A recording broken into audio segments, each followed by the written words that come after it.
Afghanistan's war-weary capital city entered a new phase of post-conflict recovery today when Germany and the Netherlands succeeded Turkey as the commanders of its multinational peacekeeping force. At a ceremony in Kabul attended by German and Dutch defense ministers, Afghanistan's leaders praised the 28-nation International Security Assistance Force, the ISAF, but renewed calls for its expansion to other parts of the troubled country. President Hamid Karzai said the work of the peacekeepers had provided the common Afghan man with security and safety.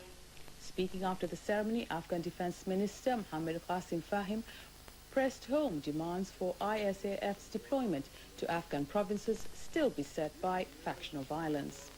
But German General Norbert von Heist, ISAF's new commander, said the force would not be extended beyond its original deployment, expressing hope NATO would take control after the 6-month German-Dutch command expires. The United Nations mandated force, originally helmed by Britain, was created out of post-conflict talks between Afghan factions in Bonn in December 2001 and is limited to Kabul and its immediate surroundings.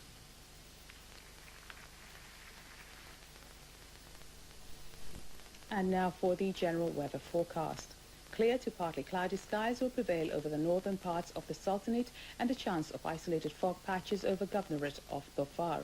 Winds will be north to northeasterly light to moderate over the Gulf of Oman, while they will be easterly to southeasterly light to moderate over the rest of the Sultanate. Seas will be slight with a maximum wave height of 1 meter. More details coming up on your screen now.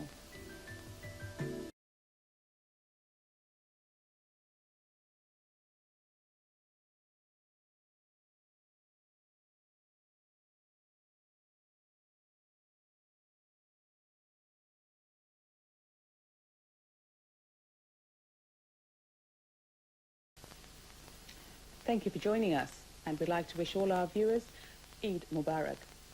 And now we end the bulletin with the main points once again.